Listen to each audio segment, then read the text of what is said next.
Good evening. My name is Tim Andrews, your moderator for this live interactive telephone town hall with United Cooperative Services. Now, tonight, this is an interactive forum. We'd love to hear from you, and we'll be taking as many questions as we possibly can during this event. Now, if you have a question you would like to place, just simply press *3 on your phone keypad at any time. You'll be placed in line to speak with a member of our staff. Then we'll take down your name, where you're calling from, and the next time you hear your name, you will be live on the call and be able to ask your question directly. Now, if you're streaming the event on our website, you can simply type your name and question below the streaming player. Now, we will do our best to answer as many questions as we possibly can this evening. But at this point, I'd like to turn it over to Cameron Smallwood, General Manager and CEO of United Cooperative Services. Cameron? Thank you, Tim. Good evening, everyone. This is Cameron Smallwood, General Manager and CEO of your cooperative, United Cooperative Services. Thank you for joining us today. And as a lot of you know, United engages its members in many ways, including community meetings, its annual meeting each October, Texas Co-op Power Magazine, social media, and in regular daily interactions, just to name a few ways. Today, we are leveraging this new way to engage our members through this telephone town hall platform. During our time tonight, I will provide an update on major initiatives at your cooperative, including our continuing navigation through these challenging times brought on by the coronavirus, United's phone-in only annual meeting, and United's high-speed internet progress. As the moderator said, you can ask questions by pressing *3 on your phone keypad. Back to you, Tim. And just a reminder, as Cameron mentioned, it's an interactive forum, and we'd love to hear from you. So now is the time. If you have a question, we'll take as many as we can from participants on the phone and online during this event. Just press *3 on your phone keypad at any time. You'll be placed in line to speak with a member of our staff. They're going to take down your name, where you're calling from, and the next time you hear your name, you will be live on the call and able to ask your question directly. Now, if you're streaming this event online, you can simply type your name and question below the streaming player, and we'll do our best to answer as many questions as we can this evening.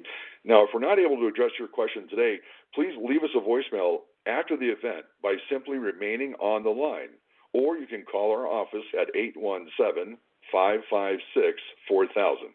That's 817-556-4000. If you have any questions, just press *3 on your keypad or type them right below your streaming player. Well, thank you, Tim. And I'm going to jump into my comments tonight. I'm going to try to keep them sort of short to be sensitive to your time and to give you more time to ask questions tonight if you do have any. So let me get started. I'd like to start out with our COVID pandemic response. So since March, we've actively been assisting members due to the effects of the pandemic. We suspended disconnects and deposits and even refunded a significant amount of active deposits to our members. We retired over $9 million of UCS and Brazos capital credits in the form of member dividends several months earlier than we planned. We have provided significant funding from Operation Roundup to local assistance agencies to support our members in bill payment and other assistance. The good news is that the counties we serve have significantly recovered from the effects of the pandemic. Because of this, we will be shifting back to normal operations on October 1st. However, we do understand there will still be situations that need support. Therefore, we will continue supporting local assistance agencies and will be very open to making payment arrangements to assist our members in need. We realize that there will be some needs, and we're going to be there as their cooperative to do that. Another topic I'd like to discuss with you tonight is the annual meeting for this year. And I'm sure many of you attend our annual meeting every year, and we normally have that in Glenrose. And unfortunately this year, due to the pandemic, we've decided to move our annual meeting to the telephone this year. So it'll be similar to what we're doing right now. We will miss being together for sure. I sure like and enjoy being with each of you, but we will attempt to follow as much as possible the process that we use at our annual meeting. So please watch your Co-op Power Magazine and also social media for the call-in number. The meeting will be held at 6 p.m. by telephone on Thursday, October 15th. While we won't be able to provide you Hammond's barbecue over the telephone, we will be picking door prize winners from those that call in And we will have a lot of door prizes, as we always do, and I hope you will join us. I think you'll find a good update at that meeting from your cooperative. The next item I'd like to speak about a bit is our metering upgrade. So for your information, we're in the beginning processes of an electric meter reading system upgrade. Our current vendor of metering hardware and software has given us notice of discontinuing support for our metering system starting next year. As a result, we've begun a multi-year project to change the meters and related systems out to the newest level of technology. We anticipate changing meters in the Granberry area beginning near the end of 2021 or early 2022, so there is a bit of time before we start the project in your area. We do expect new functionality to come with the advanced meters, which will translate into better service for our members, which is what we're always striving for. So be looking for that to come soon, and we'll be putting more information in Co-op Power and social media about that as we go on. Another item I'd like to talk to you about tonight is our community solar project. Did you know that you can begin saving money on your electric bill with a very simple call into our office? About 2 years ago, we started a community solar project to allow our members to participate in getting a portion of their energy from a large community solar project. And signing up, like I said, is as simple as just calling in the office. When you do sign up for service, you're effectively agreeing to take your first energy from the solar project as opposed to from Brazos Electric, our power supplier. The amount is determined by how much energy a 2 kW slice of the system produces. Basically, the net effect is very similar to you having a small solar unit on your roof, but without all the hassle. Further, because the community solar project is so large, the price of the solar energy is pretty cheap. With all this said, we are about to be out of subscriptions to this project, so we went to the market to procure even more solar capacity. The good news is that we were able to get quite a bit more, and even at a lower price. So with this change, we're going to now allow members to subscribe for two 2 kW slices of the community solar project. So a member who does this, if you would have done this last month, you would have saved $30 on your electric bill. So with that said, we have our first polling question for you. Tim, let's ask that first question. Yes, and not only are we taking questions online and on the phone this evening, but we do have a couple of poll questions that we'd like to get your response to. And it's very easy to be involved. If you're on the phone, you can simply vote by pressing the corresponding number on your keypad. And if you're online, you can vote by selecting a response right below the streaming player. Our first poll question tonight: how likely would you be to subscribe to United's community solar service if it would save you on your electric bill?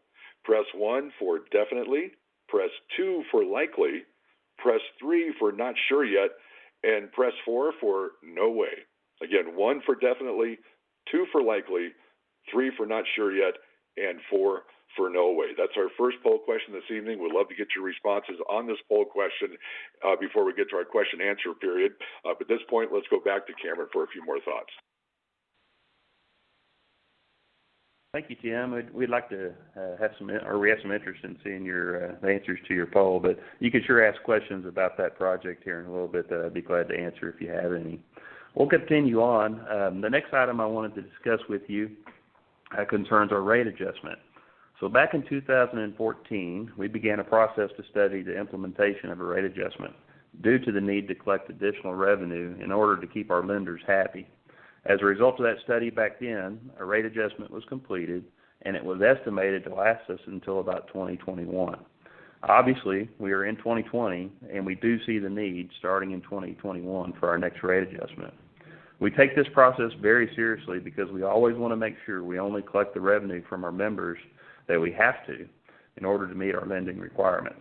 Because of this, we're very careful in this process. We are the lowest cost provider of electricity in the North Texas area. We're proud to be able to say that, and I'm sure you are as well as members.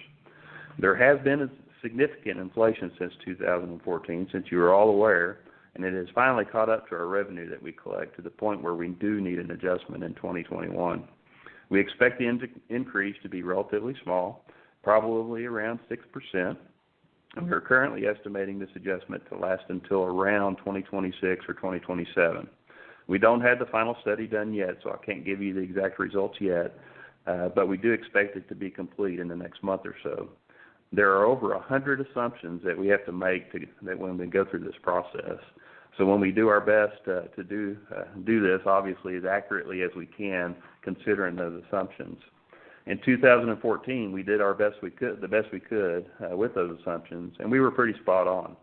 Our goal is to do that again, obviously. The other thing for you to know is that we're looking into how to apply the needed adjustment in our rates. We have put together a group of members from across our territory, in addition to your board of directors, in order to get input into the rate design that will be implemented next year. This is your cooperative when we're trying to get input from as many people as possible to do what we need to do to meet the expectations of our members and owners. The good news is, even after the adjustment, we will still be very near the bottom as far as price compared to other utilities around us. So we will still be providing you with not only exceptional service, but exceptional value, which is our mission.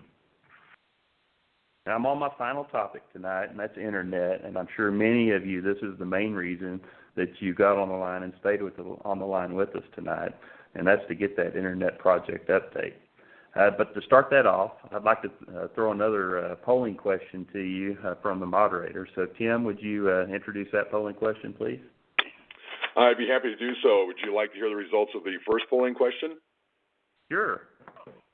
And our first polling question was, how likely would you be to subscribe to United's community solar service if it would save you on your electric bill? Definitely, answer number one is answer number one. 46% responded definitely. 28% said they would be likely to subscribe to United's community solar service. 25% not quite sure yet. Only 1% said no way. And that's the results of our first polling question this evening. Now, our second polling question, again, before we get to our question and answer period, which will start really shortly, and when that does, if you'd like to ask a question, remember, all you have to do is press *3 on your telephone keypad. If you press *3, that'll put you in queue. You'll be able to talk with one of our staff, give us your name, where you're from, what area you're from, and what your question is. Now, the next time you hear your name, you will be live and be able to answer that or ask that question directly and get Cameron's response to that. Also, if you're online, simply type in your question right below the streaming player if you're following this town hall online. Now, our second poll question for this evening, what internet speed interests you the most? Again, very easy on your telephone keypad to answer. Press 1 for 100 megabytes per second. Press 2 for 500 megabytes per second. Press 3 for 1 gigabyte per second. Or press 4 for anything's better than what I have. Again, that's our second polling question tonight. What internet speed interests you the most? Press 1, 100 megabytes per second. 2, 500 megabytes per second. 3, 1 gigabyte per second. Or press 4 for anything's better than what I have. Now, while you answer that poll question, we'll go back to Cameron before we start our question and answer period. Thanks, Tim. And I think there might have been a typo in the question. That's megabits per second for everyone that's answering that question. So just to throw that out there. But it's obviously no secret that we've started building our high-speed fiber and wireless internet system. We're aggressively building the system out, and we've installed hundreds of miles of fiber infrastructure, and as well as we've also installed 2 fully operational communication head-ends to connect our network to the internet world. We have 4 independent fiber connections directly to the main internet hub in Dallas. We are building a world-class network that our members can be proud of. In the Granberry area, we have a target to begin providing services within the next year in several subdivision areas. At any time, a member can go to our website to see the areas we are providing service. While you will not see any areas on the map around Granbury today, that will be coming soon. We will start by installing our main fiber lines in and around Granbury. You will likely start to notice our fiber installation contractor, Johnson Communications, beginning to do mainline installation in the next 6 months, if not a little bit sooner than that. A number of our members, some of which may be on this line tonight with us, have received letters concerning this if the main line is crossing your property. The good news is that we're getting closer to providing these services to your community each day that passes. A little update for where we have already begun providing services. We have about 700 folks that are very happily switched off of DSL our wireless service over to our fiber service, and we're adding new connections as fast as we can every day. As you can imagine, we do have a backlog of folks waiting to connect, but we are adding even more installation contractors as we go forward. We understand the need is there, and we're trying to meet it as quickly as we can. I have said it many times, it took us over 80 years to build the electric system you rely on today, and we are trying to build a complete internet services network in 5 years to the same area. It's a pretty tall task, but we're up to it, and we advance that network each day. So with that, y'all heard enough from me, at least on my comments. It's time for me to take some questions, so let's do that now. Okay, we do have some questions coming in, Cameron. And our first question is coming to us live tonight from Granbury. This is Christy Robinson. Christy, you are live, and please ask your question of Cameron. Okay, I have a son that he bought solar panels several years ago on his new home, and he went to sell that home, and he lost money on them. And I don't know how the solar panels compare to the solar project that you were working on. That's a great question, Christy. Let me address that. So one of the benefits of our community solar project is you don't have to buy any panels. And so when you buy panels and you place them on your home, obviously you take the risk of potentially that investment not being recouped, especially in a case of selling your home like that. So in our case, you don't actually have to do that. You basically simply sign up, and you get the energy almost as if those panels were on your roof without you having to put any money into the project and without you having to actually put holes in your roof. So we see it as a huge benefit. We're not asking all members to participate. It's up to you if you want to or not. But right now, the savings is pretty good. So that's a great question. I'm sorry, our next question, Cameron, is actually coming to us from online from Gerald Savage. What, if any, are the potential disadvantages to subscribing to the solar service? Well, that's a great question too, Tim. I subscribe to it, and I know almost 5,000 other members have. I don't really see a disadvantage. I think there's only advantages in it. So that's pretty much a pretty simple answer. Again, if you would like to participate tonight in this live town hall, it is interactive. Your questions are what we're here to answer. Simply press *3 on your telephone keypad. That'll put you in queue. You'll be able to talk with a member of our staff. Let us know your name, where you're from, and what your question is. Now, the next time you hear your name, you will be live on the town hall and able to ask your question directly to Cameron. Now, if you're streaming this online, you can simply type in your question right below the streaming player, and we'll get to as many of those questions as we can this evening. Our next question this evening is coming from Toller. I've got Becky on the line right now. Becky, you can ask your question live with Cameron Smallwood. Yes. Are you planning to provide internet service to the Toller, Texas area? Becky, that's a great question. Our plan is to provide internet access to our complete service territory. And so our biggest challenge is how quickly we can accomplish that. And as I mentioned a little bit ago, we've got a 5-year project to complete the entire service territory build out. So the Toller area is definitely on the list, and we plan to cover that. I can't probably answer exactly when that is at this point in time, but it is on our plan. Up next, we've got a question coming to us from Granberry. I've got Kathy Hawkins on the line. Kathy, what would you like to ask of Cameron this evening? I would like to know why it looks like we're getting double billed, because you have a Brazos energy charge at 0.0827 for how much electricity we use, but then again, you have another 0.0122 where you charge to deliver the electricity to our location, and then you have another charge, a facility charge, that's $17.50 every month. Why is a facility charge of $17.50 every month for every person? That's a lot of money collected. And what do you do with all these charges? Well, that's a great and fair question. So let me answer that for you. So obviously, we operate, well, I say obviously, you may or may not be aware, we're about 100,000 meter electric cooperative, and our asset base, we have about $450 million of electric plant that we have to take care of on behalf of our members, and that takes money to do that. How we design our rates, we basically have a fixed charge, which is that customer charge that you see, that facilities charge, and ultimately that's to cover sort of the fixed cost of having a meter connected on our system. And the actual cost of that is actually near about $25 to $30 a month in our last cost of service study. And so we're not actually collecting that full amount that we need to in the fixed charge. We're collecting $17.50 of it there. The design of the rates was to collect the remaining part of it in the distribution charge, which you see that per kilowatt hour charge on your bill that you just described to everyone. And so part of what we're collecting is in the fixed monthly charge, and then the rest of it we're collecting it in the kilowatt hour charge. And so that's what you see on your bill. The other part that you brought up was the Brazos portion.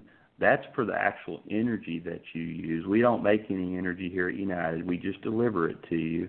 And so Brazos basically charges us, and by the way, Brazos is electric cooperative as well, and they charge us the cost of basically generating and transmitting that power to our area, and then we charge our members the cost of delivering it to you from those points to your home. With that said, the Brazos piece is just the transmission and the generation of that energy, and that is all as a pass-through. We don't mark that up at all. We take the exact cost that Brazos bills us, and we just pass it directly through to our members, so there's zero markup on that. We make no profit on that. Brazos makes no profit on that. We're both actually electric cooperatives. We're both nonprofit organizations. Any money that's made actually gets put back into the system, and goes back to the members in the form of member dividends that we give back to you each year. So ultimately, we're a low-cost provider and a low-cost business model, and we try to keep the cost as low as possible, and we do break it up in a few different types of buckets based on our member input. And so hopefully that answers your question. And a lot of questions are coming in both online and on the phone. Cameron, our next one comes from Sherry. She has an online question. Her question, she had Google Fiber Internet in Austin. How is this Internet going to compare to that? Well, I'm just going to reach out there and say it's better.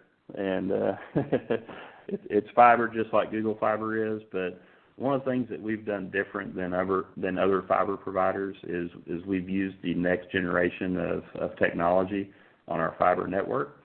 And the good with it is we're gonna be future-proof to some point in the future. While other companies such as AT&T and Google have used what's called a GPON network, there's some limitations on that. And we've used the next technology of network, which means we can do a lot more with it. Now, what we have seen, though, is that our network is significantly faster than the houses connecting to it and the equipment connecting to it. And so, which is good, because that means you as a member can do a whole lot of things at once and still get that speed at your home. So the good news is the technology we're using is state-of-the-art and the newest stuff out there. So I think that's going to be a benefit to our members for years to come. Our next question we're going to take live, Cameron. We have Laura Rodmar from Granbury on the phone. Laura, you're welcome to ask your question. Yes, what about street lights on the neighborhood and keeping up with the branches, overgrown trees, all wrapped up on the lines? So that's a great concern that you have, and we share the same concern of the trees and such. We definitely have spent a lot of time and energy and actually money on this issue that we have the last several years. We about 4 years ago, we recognized that the money that we were spending to trim trees across our system just wasn't meeting what your expectations were from a member standpoint. And so we changed our plan significantly, and we've been spending actually a significant more amount of money on that to accomplish more trimming and better trimming as we go through our system. Now, with that said, that's also a process. We flip the switch, and not everything changed for every single member overnight. And so while we have increased that and we're doing more than we've ever done in our past, we still have some areas that we need to work on, obviously. And so what I would say, any member on the phone, if you see that and you have concerns, just call into our office and report that to us, and we'll have somebody come out and look at it and make an assessment as to whether or not we need to cut it. So it's a great question. Again, if you want to be involved tonight and get some of the answers that you're hearing right now to your questions, simply press *3 on your telephone keypad. That'll put you in the queue, and we'll get you set up and try to answer as many questions as we can tonight. Again, if you're streaming this town hall with United Cooperative Services live online, simply type in your question right below the streaming player, and we'll try to get to as many questions as we can tonight. And in a couple of minutes, we'll also get the results of our second poll, what internet speed interests you the most, and we'll get to that in just a minute. But right now, let's go to Randy Parkinson in Granbury. Randy, what would you like to ask of Cameron this evening? Yes, I already have solar panels on my house, so I was wondering how current people that have it fit into this solar plan you're talking about. That's a great question. It will depend on how big of a system that you installed, because ultimately we look at the kilowatt-hour usage that you still have to determine whether or not you can participate in the community solar program. If you still have enough that you're buying from us, then you can participate. Ultimately, your average has to be at least 500 kilowatt-hours a month for us to be able to put you on one share of the program. So if your solar has done exceedingly well or is pretty large, you may not have enough kilowatt-hour usage in a month to do that as well. You just need to call in the office, basically. We can help you with that. Up next, we have Joyce Smith from Granberry as well. Hi, Joyce. What would you like to ask of Cameron Smallwood tonight? We signed up for the Solar Advantage at one of the meetings, I guess it was like 2 years ago, and we've enjoyed the savings. Not huge, but it's good. And you mentioned there was a second phase. Do we need to call in to sign up for that also, or are we automatically included in that? That is a great question, too. And so if you're happy with the one share that you have today, you don't have to do anything. And what we're doing is that because we basically added a bunch of solar at lower cost to that program, it will actually improve the savings that you're seeing. You're right. Originally, when we put the first system in, the savings were there, but they weren't huge. What you're going to see going forward is that number goes up a little bit, and I think you'll like to see that. But if you want to add an additional share, yes, you would need to call into the office if you want to take advantage of that second share. Again, we have questions coming in online and on the phone, and if you want to be involved, again, just press *3 on your phone, and we'll try to get to your question this evening with Cameron Smallwood. Coming up next, again from Granbury, Jesse Richmond is on the line. Hi, Jesse. What would you like to ask this evening? Yes, sir. I live in an apartment complex. So how would it benefit me to do the solar since I don't actually have a house? Is there any benefit to it? That's a great question, Josie. So sort of what I mentioned to a bit ago, as long as you're using over 500 kilowatt hours a month average, you can still sign up as well, which is actually, again, one of the benefits of our community program because, yes, as someone living in an apartment, you don't have the option to put solar on your apartment. And so our program actually lets you participate in a solar program without having to do that. So sign up.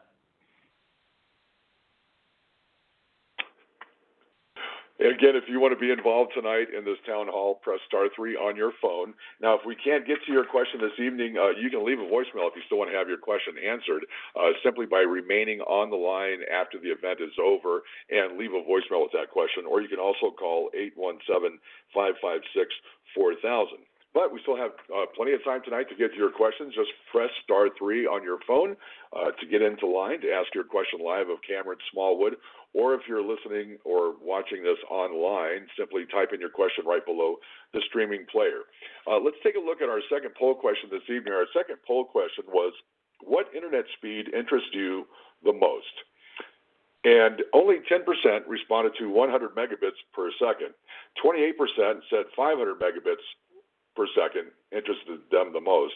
29% said 1 gigabyte per second interested them the most, and 33%, the largest percentage, responded, anything's better than what I have when it comes to internet speed that interests you the most. Thank you so much for participating in our poll question tonight. Up next, we have Gene on the line. Gene has a question for you, Cameron. Go ahead, Gene. Yeah, I was wondering if there's any projected cost for the internet service. I know y'all mentioned that you've already hooked up people. I just wonder if there's any prices available. Gene, that's a great question, and if you go to our website, which I'll tell you, I'll answer your question too, but any question that a member has on our internet service, we have a really probably exhaustive website about prices and details and questions and such, and that's ucs.net. It's pretty simple to get to. That's our website. And then you'll see basically under our services, to go to internet service, and you'll see that. So, but our prices, we basically have the 3 plans. We got the low-end plan, which is still pretty fast at 100 megabits, and that's about $55 a month. It goes up to the 500 meg plan at about $70 a month, and the 1 gig plan at about $90 a month. And so those are our pricing, and you can go on and see actually what we recommend based on how you would use the service.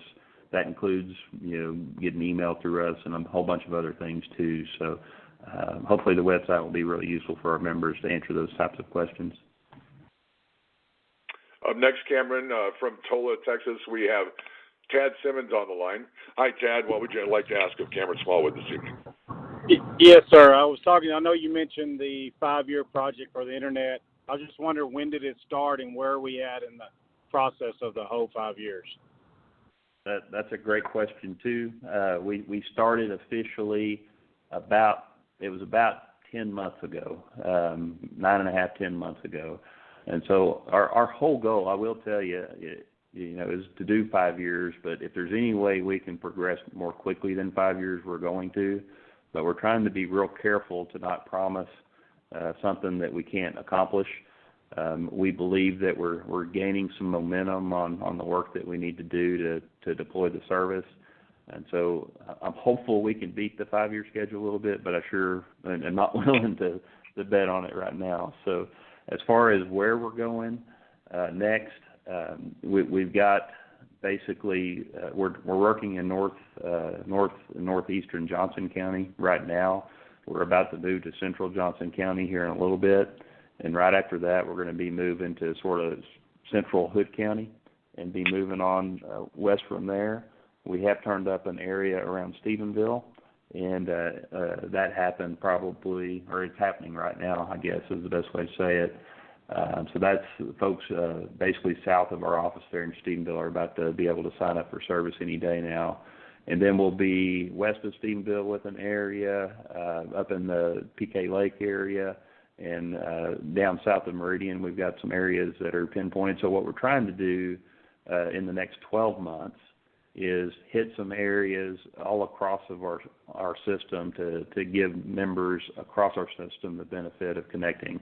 Now, with that said, obviously there's going to be gaps all over the place that we haven't hit, and we'll only be 2 years into it. But ultimately, we're trying to do everything we can to get as quickly as we can. Hopefully we can beat the 5-year schedule, but I sure can't promise that. Cameron, can you touch again, before we go to our last caller here, can you touch again on the upcoming virtual annual meeting?